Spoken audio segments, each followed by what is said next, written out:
Nós vamos falar hoje sobre uma coisa que a gente precisa cultivar, principalmente nos dias difíceis que a gente está tendo ultimamente.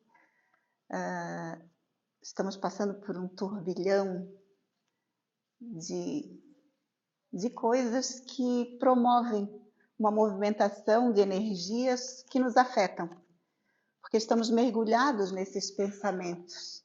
E como nós não conseguimos manter a nossa vibração o tempo inteiro em harmonia, vira e mexe, a gente entra na vibração da Terra de um grande número de irmãos nossos sofredores.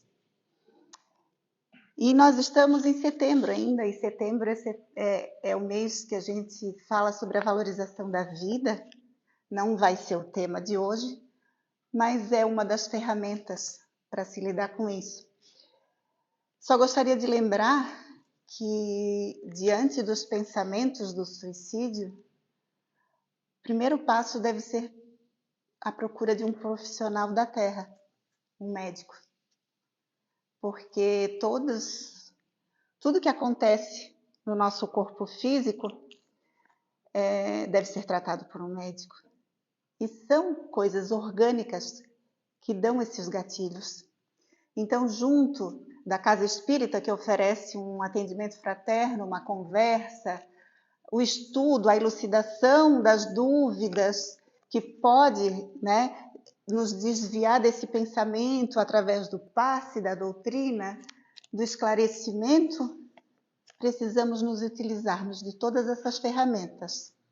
Mas hoje nós vamos falar da fé, porque com fé a gente também consegue criar forças de se levantar da onde a gente está e procurar o auxílio do qual cada um de nós pode estar necessitado. Porque tudo começa muito silencioso, com pensamentos que parecem bobos às vezes, mas que de repente é acionado aquele gatilho que nos faz entrar naquela descida, na depressão, que aí pode nos levar a pensamentos destrutivos. E a doutrina espírita, ela defende a vida.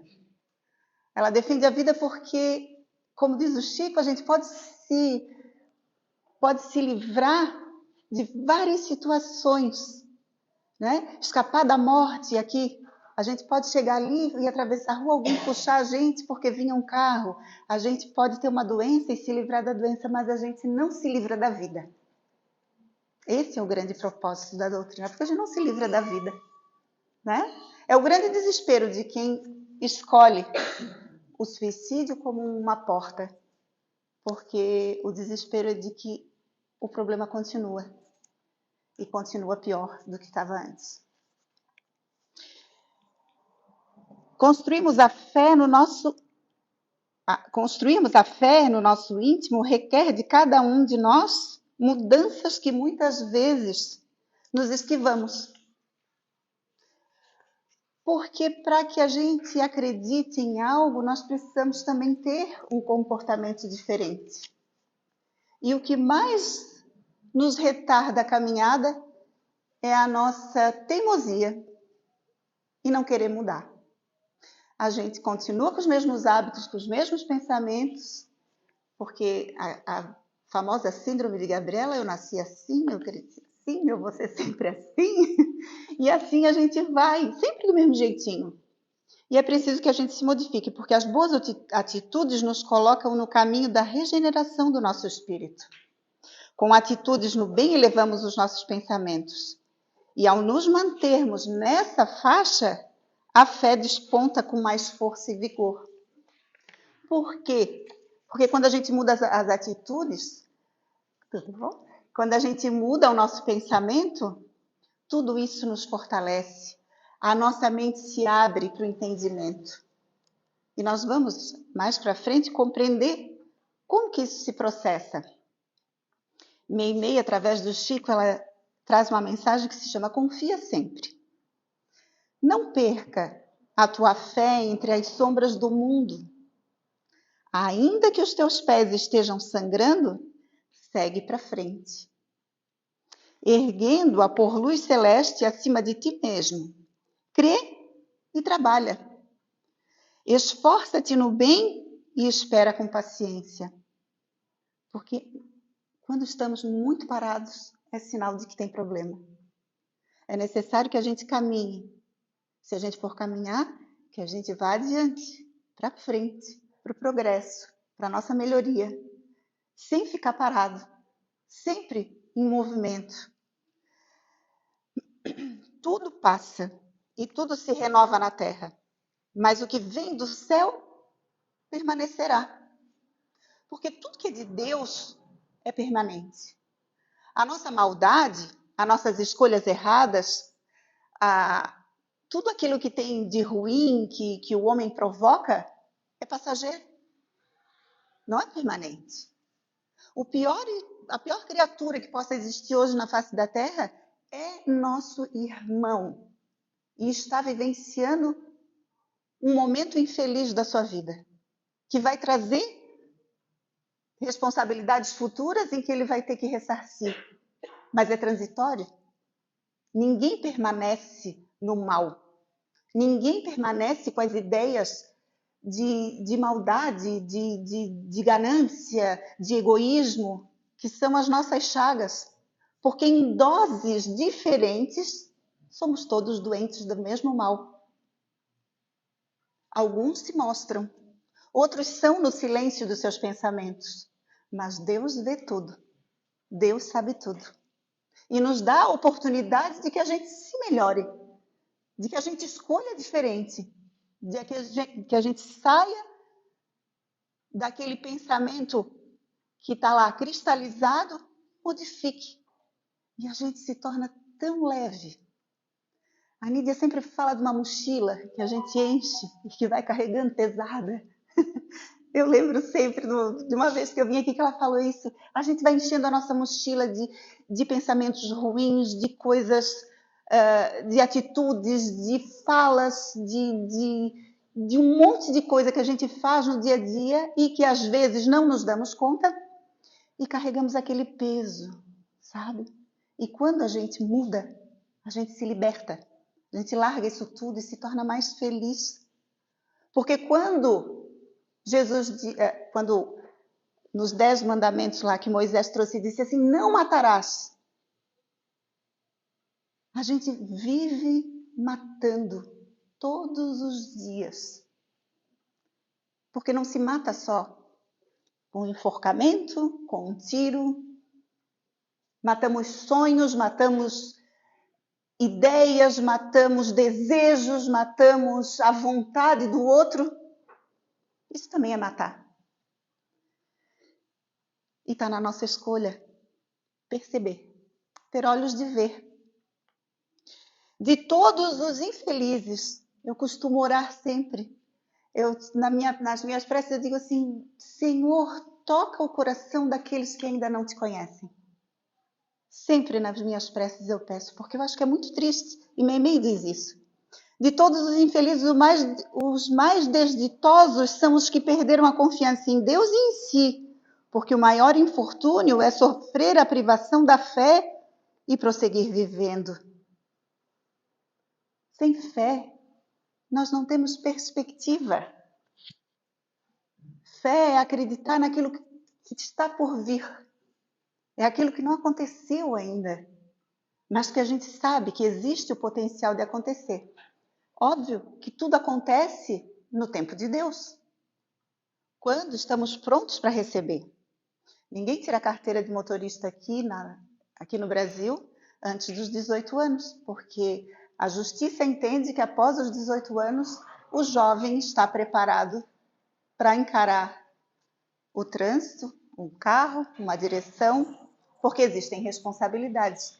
Assim age Deus conosco. E ela diz assim, eleva, pois, o teu olhar e caminha. Todas as falas pedem movimento. Luta e serve, aprende e adianta-te. Brilha a alvorada além da noite. Isso é uma forma de a gente acreditar que algo de bom vai acontecer. Brilha a alvorada além da noite. Hoje é possível que a tempestade te amarfanhe o coração e te atormente o ideal, aguilhoando-te com a aflição ou ameaçando-te com a morte. Não te esqueças, porém, de que amanhã será outro dia. Todos os dias a gente passa às vezes por dificuldades. Tem um dia terrível. Tudo acontece ao contrário do que a gente estava imaginando, do que a gente se propôs. A gente levanta e a gente tinha tudo esquematizado. E desde a hora que levanta, tudo começa a acontecer diferente daquilo que a gente se propôs. Chega no final do dia, a gente está ali cansado. Nossa, eu tive tanta luta hoje, porque tive que reformular tudo aquilo que eu tinha programado. Mas aí vem a noite. Vem a noite e a gente está cansado. A gente está cansado, a gente dorme.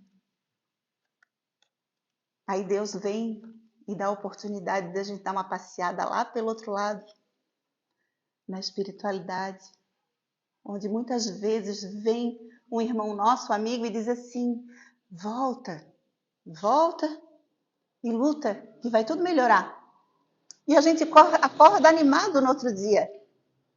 A gente acorda animado, ontem foi difícil, mas hoje vai ser diferente. E a gente faz diferente.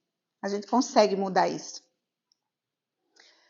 No Evangelho, segundo o Espiritismo, no capítulo 19, na parte que trata da fé, a fé transporta montanhas, tem uma parábola que se chama o poder da fé. E diz assim: quando ele veio ao encontro do povo, um homem se lhe aproximou e, lançando-se de joelhos aos seus pés, disse: Senhor, tem piedade do meu filho que é lunático e sofre muito porque cai muitas vezes no fogo e muitas vezes na água. Apresentei-os aos teus discípulos, mas eles não o puderam curar. Porque Jesus, quando esteve na terra, ele teve seus discípulos. E aí a gente pode pensar assim: nossa, esses discípulos deviam ser pessoas muito importantes. Eram homens, pescadores, cobradores de impostos. Pessoas que às vezes eram mal vistas. Né? Os cobradores de impostos todo mundo odiava. Só que quando Jesus olhava para cada um, ele não enxergava aquilo que a pessoa...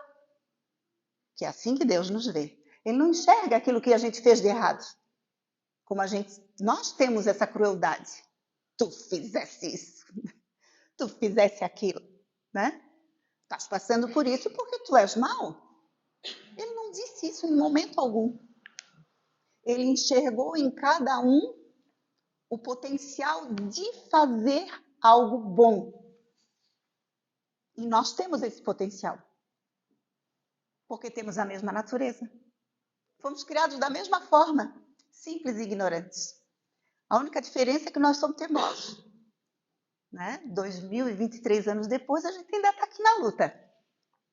Mas a gente chega lá. Esse potencial todos nós temos.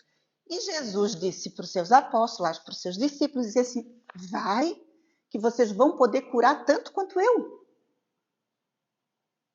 Só que daí eles saem, ficam meio receosos, porque a gente se julga muito mal. Como nós temos o nosso próprio juiz, que é a nossa consciência, a gente sabe que a gente não é... A gente se julga não ser tão merecedor assim. Só que nós não sabemos a medida de avaliar aquilo que é bom e aquilo que é ruim para saber o que pesa mais. Só Deus que vê essa medida. Por isso ele sabe das nossas potencialidades.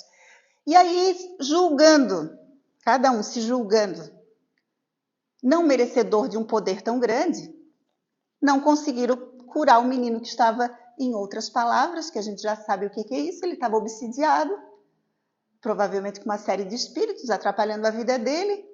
Ora ele incorporava e aí causava aquele tumulto todo. E aí o que Jesus diz? Ó raça incrédula e depravada, até quando estarei convosco? Porque ele sabia que o tempo dele era curto. Ali junto deles, né? Fisicamente. Até quando vos sofrerei? Trazei-me aqui esse menino. E aí ele traz e pede que os demônios se afastem dele. E na mesma hora, o menino fica bom. Aí os discípulos vieram, então, ter com Jesus, e em particular lhe perguntaram, por que não podemos nós outros expulsar esse demônio? E Jesus responde, por causa da vossa incredulidade. Pois em verdade vos digo, se tivesses a fé do tamanho do grão de uma mostarda, diríeis a esta montanha, transporta-te daqui para ali. E ela se transportaria e nada vos seria impossível. Isso está em Mateus. O que é esse grão de mostarda? O que é essa montanha? Grão de mostarda, ele se refere porque é um grãozinho minúsculo. É uma coisinha de nada. Até se usa para fazer acupuntura, né? Para botar assim na orelha. É uma bolinha bem pequenininha. Pensa, se a nossa fé for do tamanho de um grão de mostarda, a gente consegue dizer para uma montanha, sai daqui e vai para lá. A montanha são os nossos problemas. Por que tem gente que diante de um problema de saúde grave,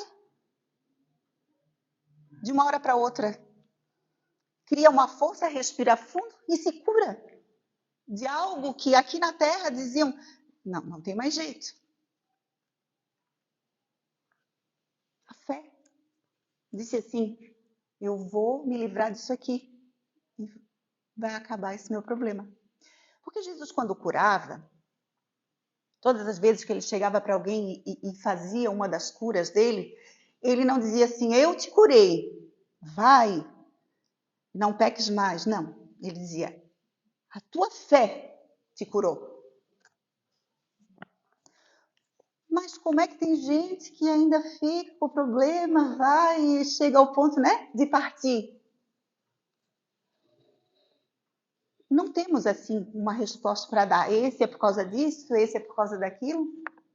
Mas, normalmente, as dores se prolongam porque a gente ainda não se curou internamente, porque a cura tem que vir de dentro para fora. Quando nós modificamos o nosso pensamento, que era a fala inicial, que a gente precisa se modificar, a nossa fé se fortalece. E chega o momento em que a gente compreendeu a lição. Então não há mais necessidade de sofrimento, porque o sofrimento ele é um mecanismo de aprimoramento e de melhora e de crescimento da nossa vida, da nossa moral. A partir do momento que se aprende, não precisa mais passar pela provação. Certo? Qual é o significado da fé? Porque a fé, na visão religiosa, é uma das 3 virtudes, né? A fé, a esperança e a caridade. E lá o Evangelho diz que das 3, a mais importante é a caridade. Mas a fé sem esperança, ela não existe. A caridade por si só é a caridade. Ainda que eu não tenha fé, ainda que eu não tenha esperança, eu posso fazer a caridade. E a caridade é outra ferramenta nossa de evolução, porque através da caridade a gente auxilia, descobre problemas diferentes do nosso, a gente vai se melhorando. O apóstolo Paulo ele dizia que a fé é o firme fundamento das coisas que se esperam e a prova das coisas que se não veem. A gente quando fala, por exemplo, de Deus, nem no livro dos Espíritos tem a definição de dizer assim, ó, Deus é isso, e a gente consegue idealizar uma forma. Mas a gente sabe que ele existe. A gente sente. A gente vê, tem provas da natureza, a beleza da Terra. Nós vivemos num planeta lindo, tem tanto lugar. Hoje a internet nos leva para qualquer lugar do mundo. A gente tem muito lugar de uma beleza, com a cor da água, as montanhas, as formações geológicas assim tão magníficas que é impossível do homem fabricar. Então a gente tem certeza. E até porque no nosso gene está o DNA de Deus. Então aquilo que faz parte de mim é impossível que eu não reconheça. A fé, segundo o dicionário, diz que significa confiança, crença, credibilidade. A fé é um sentimento de total crença em algo ou alguém que ainda não haja nenhum tipo de evidência que comprove a veracidade da proposição em causa. Ter fé implica uma atitude contrária à dúvida e está intimamente ligada à confiança. Então, quer dizer, Se eu tenho fé em Deus, é porque eu acredito, né? Eu acredito em Deus. Então, não tem dúvida. Em algumas situações, como problemas emocionais ou físicos, ter fé significa ter esperança de que algo mudará positivamente para melhor. Essa é a fé. A palavra fé tem origem do grego, pistia, que indica a noção de acreditar, e no latim, que vem de fides, que remete à fidelidade. Então, acreditar, ter fidelidade em Deus, nos traz essa fé do qual necessitamos para esse nosso crescimento. E no contexto religioso, a fé é uma virtude daquelas que aceitam como verdade absoluta os princípios difundidos por sua religião. Ter fé em Deus é acreditar na sua existência e na sua onisciência. A fé é também sinônimo de religião ou culto. E aí a gente tem alguns exemplos da fé. Até que horas? É porque eu me perdi, que horas começou? Tá. Sempre me perco nos horários. Eu gosto dos exemplos que Jesus vivenciou e que ele deixou para a gente, né? Porque cada passagem, se a gente for estudar assim, lá destrinchando cada palavra, cada coisa que aconteceu, traz para a gente tanto conhecimento, tanta coisa diferente. É uma infinidade de possibilidades. E teve um dia, quando Jesus começou a sua caminhada para a sua vida pública, que foi bem curta, ele já tinha pescado os homens que seriam os trabalhadores com ele. Alguns dos discípulos já estavam ao seu lado. E quando ele saía para caminhar, ele tinha assim, ele traçava uma rota, e alguns discípulos eles tinham esse dom de ir lá organizar qual o trajeto, por onde passar, como fazer para chegar. Outros cuidavam do dinheiro, outros cuidavam, né? Eles fizeram uma pequena sociedade para que aquilo funcionasse. E aí Jesus pede para eles assim: vocês vão comprar comida, porque depois nós vamos num lugar que vai ser necessário, que a gente tem algumas coisas para levar para lá. E ele pega e vai atravessar Samaria, e justamente ao meio-dia, em direção a um poço de água. Meio-dia era um horário que ninguém ia no poço. Quem ia no poço era quem não era bem visto, não era bem aceito. Porque como era um horário muito quente, ninguém ia carregar as bilhas de água lá, pesada, tal, naquele horário. Então, quem procurava o poço nesse horário eram pessoas que não, elas tinham que chegar lá, normalmente as mulheres aqui iam, né? E não podia conversar com ninguém. Só que ele tinha um propósito. Ele sabia onde ir.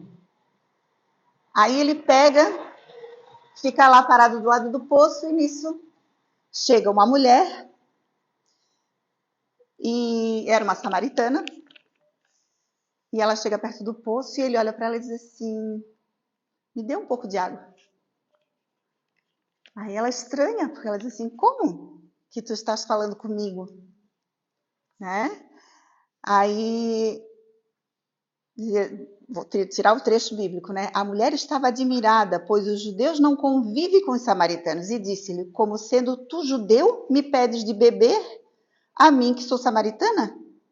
Jesus respondeu assim: se ao menos compreendesses o dom maravilhoso que Deus tem para ti, e quem sou eu? Serias tu a pedir-me que te desse água viva. Ele sabia quem ela era. Ela não sabia quem era ele. Ela nem sabia que ela tinha um propósito de vida. E nem uma missão. Que Jesus coloca ela nesse caminhar. E ela, admirada, ele oferecendo água viva. É por isso que eu digo que tem muita coisa para se tirar, que daí daria outra palestra. Que a água viva é aquilo que a gente consome e que permanece. É aquilo que vem de Deus. Que Como a gente falou ainda há pouco, tudo que é de Deus é permanente. Toda vez que a gente oferece algo a alguém que seja um conhecimento, uma ideia, um pensamento, que ele vai poder levar para sempre, é de Deus. Porque tudo aquilo que Jesus ensinou, o que veio do Evangelho, através das escritas da Bíblia, dos discípulos que documentaram, nada disso vai se modificar. A gente pode se encontrar daqui a 1 milhão de anos. Vai estar tudo valendo. A única diferença que vai ter é que vai ter tudo se ampliado, com mais conhecimento, com mais coisas que a gente desconhece, que a gente nem imagina que existam. A gente vai se melhorando e vai ampliando a nossa mente. Aí ele dá uma puxada nela, diz assim, vai lá e chama o teu marido. Aí ela diz assim, eu não tenho marido. E ele responde para ela, é verdade não teres marido, porque tivesse 5 maridos, e nem sequer estás casada com o homem com quem vives agora. Aí ela, opa, como assim? Porque ele sabe disso tudo, né? E um homem que veio do nada e diz isso tudo. Aí ela diz assim, Senhor, deves ser profeta. Não é deves ser o profeta. Ela diz, deves ser profeta, porque ele estava dizendo algo que ninguém sabia ali, né? Aí ele diz assim, eu sei que há de... A mulher disse, né? Eu sei que há de vir o Messias, chamado Cristo, e quando vier, nos explicará tudo.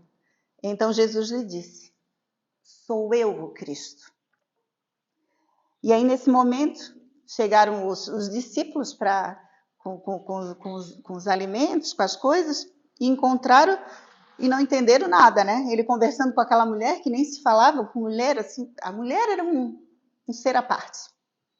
A mulher não tinha valor, não tinha a oportunidade de fala, não tinha nada nessa época. Aí ele conversa com ela e ela diz assim, eu vou agora lá voltar para o povoado e vou contar para todo mundo que tu estás aqui. Aí ele diz assim, era isso que eu queria de ti. Era esse o teu propósito. Por que que a história de Jesus ficou tão marcada? Por causa dessas pessoas simples, cheias de defeitos, cheias de problema. E depois ela volta, conta para todo mundo. A vida dela se modifica porque ela não liga mais se alguém está falando dela ou não está, porque ela conheceu o Messias. E ela traz o povo todo para ouvir ele. E depois que ela ouviu e que todo mundo que estava ali ouviu Jesus, eles dizem assim, agora acreditamos porque nós próprios ouvimos e não apenas pelo que nos contaste. É de fato o Salvador do mundo. Olha que missão. Parece pequena, né? Ir lá e dar uma de futriqueira, de chamar todo mundo? Não era não. Porque ela ofereceu a oportunidade grandiosa de ver o Mestre pessoalmente e de beber dessa água viva que permanece até hoje. E aí nós temos outro exemplo de fé. Tinha uma mulher que há 12 anos sangrava direto. Pensem numa época em que não existiam absorventes, né? Não é fácil. A gente ainda vive hoje situações em escolas de meninas que não vão para a escola porque no período menstrual elas não têm absorvente para usar. E quem é que quer se expor com uma coisa assim? Ninguém. E ela vivia assim, com os paninhos dela, indo lá, lavando, trocando, e as pessoas não podiam tocar nela, porque a mulher, quando estava nesse período, ninguém podia tocar nela porque ficava impuro. Pensa. Que absurdo.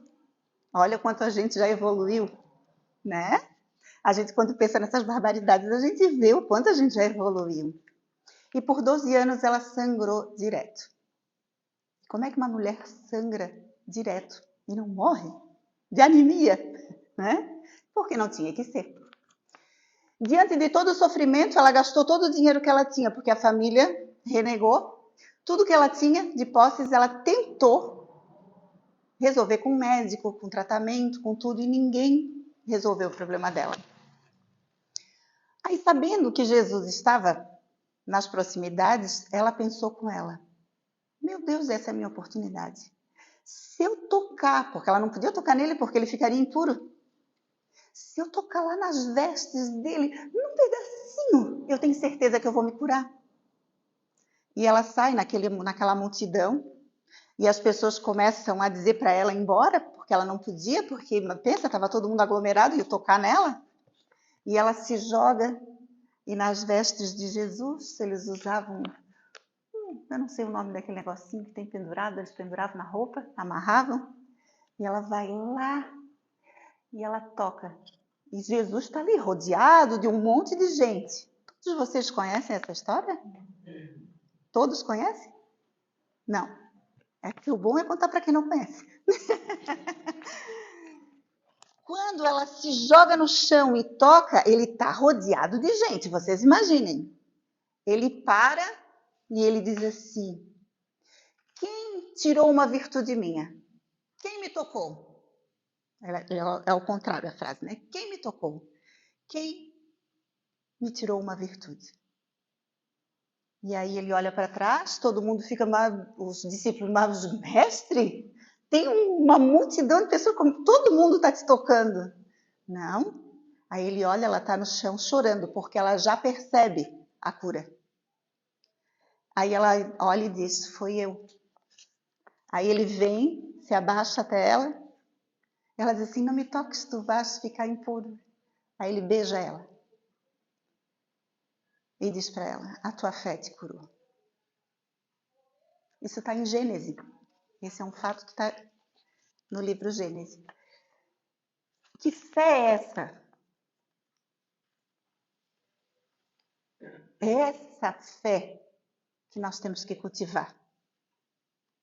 Para que a gente acredite que os nossos problemas vão passar. Que a gente acredite na nossa cura. Mas Deus não veio para curar o nosso físico. E é isso que a gente não entende. Ele veio curar a mente, o espírito, que é eterno. Boa noite.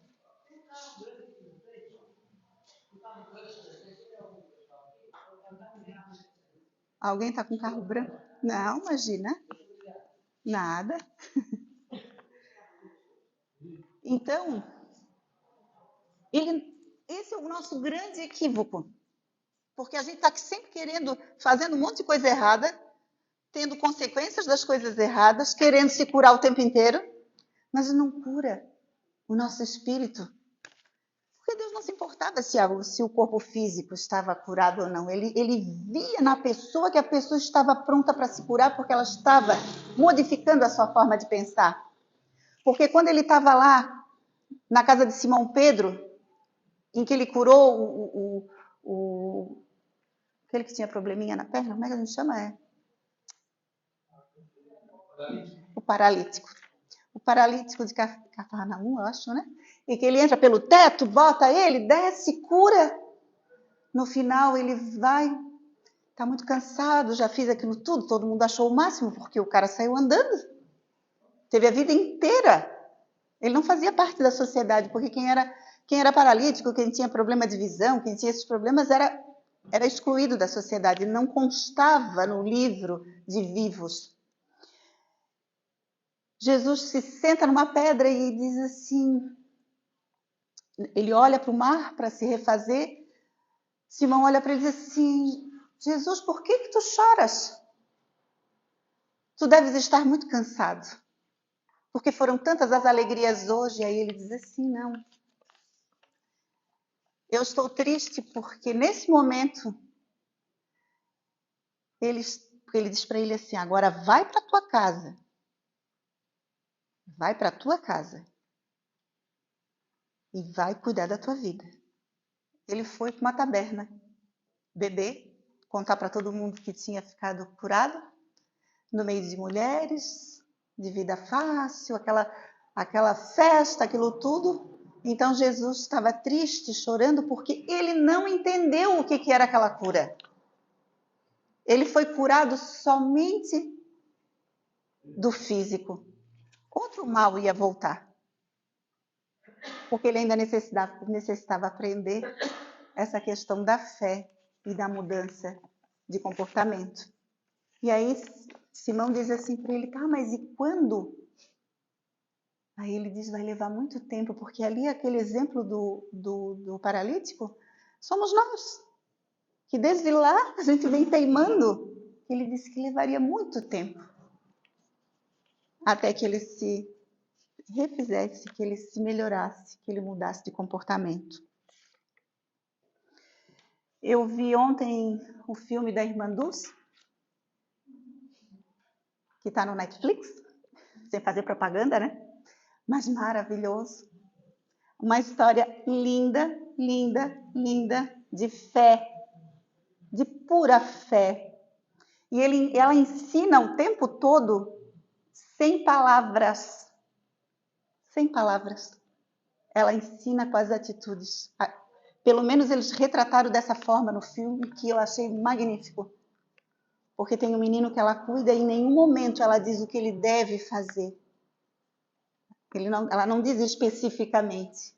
Ela coloca para ele o que deveria ser feito. A escolha é dele. Então o filme é lindo. E por fim, a congregação acha que ela está fazendo errado porque ela sai no meio da noite, ela faz tudo o contrário do que era para fazer dentro de uma igreja, né? Ela sai de noite, abre as portas, vai cuidar dos pobres. Ela construiu um hospital onde era um galinheiro. Hoje é o maior hospital do Brasil, que atende ainda. E vem uma madre superiora e quer fazer alguma coisa e tem não vou lembrar o nome dele, mas é Dom. É uma figura alta da igreja, de destaque. Aí, por fim, ele diz assim, não, então vamos fazer o seguinte. Tem uma outra palavra, é tudo palavra deles lá, que aí eu não gravei. Que ela não estaria ligada, ela poderia andar na rua, porque eles tinham um pacto, né? As freirinhas têm um pacto. Ela seria diferente, só que o que ia acontecer? Ela ia ficar sozinha naquele convento. E todas as freiras foram para outro lugar, chorosas por demais, porque amavam ela. E ela fica sozinha, com problemas de saúde que ela tinha, de respiração. E ela limpando aquilo tudo, sei que com o tempo escreveram tanto, pediram tanto, que a irmã Dulce, eles aceitam que todo mundo volte para lá, né? E aí o pai dela vai dar a notícia. Que é outro fato também bonito, que ela não se afastou da família. A família sempre esteve junto dela. E aí o pai dela conta a ele, ela diz assim, Dulce, querida, tu não vais mais estar sozinha. Aí ela olha e diz assim, pai, eu nunca estive só. Aquela frase para mim me desmontou. Pensa, chorei um monte, né? Porque é muito lindo. É a fé. É saber que Deus está junto, que está cuidando, que Ele vai dar o seu jeito, porque ela dava bronca nos santos, tá? Ela chegava, tu tens que dar jeito nisso. Ela dizia assim. E a fé, porque a gente precisa pedir com esse fervor. Pedir acreditando, porque a gente pede para o Todo-Poderoso. Não tem ninguém que possa mais do que Deus. Não existe. Só que nós temos que acreditar que Ele pode. E a gente tem que pedir. Porque Ele disse, Jesus nos ensinou, pedis e obtereis. Batei e abrir-se-vos-á. Qual é a nossa ação no querer? E só para a gente finalizar, a fé, ela precisa ser raciocinada. O Espiritismo pratica a fé raciocinada. Possui 5 princípios fundamentais, que são Deus, a imortalidade da alma, a pluralidade das existências ou reencarnação, comunicabilidade dos espíritos ou mediunidade e, finalmente, a pluralidade dos mundos habitados. Quando a gente compreende isso tudo, que a gente sabe que isso tudo existe, a gente começa a entender todos os mecanismos que a gente estuda, de ação e reação, de prova, de expiação, de tudo que a gente estuda na doutrina, porque a gente sabe que isso tudo existe. E só tem como acreditar quando a gente sabe do que a gente está falando. Porque acreditar de coisas aleatórias porque alguém disse E isso não tem fundamento. Todos esses princípios foram e ainda são fundamentos de muitas religiões, mas somente o Espiritismo trouxe provas de sua credibilidade, já que segue a ciência em sua evolução, ou seja, admite a dúvida e convive em harmonia com ela. A gente trabalha com a ciência, com a filosofia, com a religião. A ciência dá sempre o fundamento, que é isso que faz com que a gente acredite, né? Porque ela traz a prova. No item 7 do capítulo 19 do Evangelho segundo o Espiritismo, temos a seguinte passagem que esclarece o conceito da fé raciocinada na visão espírita. A fé raciocinada, por se apoiar nos fatos e na lógica, nenhuma obscuridade deixa. A criatura, então, crê porque tem certeza, e ninguém tem certeza senão porque compreendeu. Eis porque não se dobra. Fé inabalável só é a que pode encarar de frente a razão em todas as épocas da humanidade. E esse resultado conduz o Espiritismo, pelo que triunfa da incredulidade, sempre que não encontra oposição sistemática e interessada. Fé é quando a gente primeiro coloca o pé, depois a gente vê se tem um chão. É assim que meu pai me ensinou. E é verdade, que até isso Jesus fez. Ele andou sobre as águas para mostrar que é necessário que tenhamos fé, que a gente acredite naquilo que a gente pode. E Simão Pedro andou sobre as águas também, porque acreditava em Jesus. Porém, vacilante. Depois ele deu uma mergulhada. Que tenhamos um pouco mais de fé, que a gente tenha mais compreensão disso tudo. Quanto mais a gente pensar sobre isso, mais se fortalece a nossa fé. Que Jesus possa estar com todos vocês no retorno à casa. Muito obrigada pela atenção.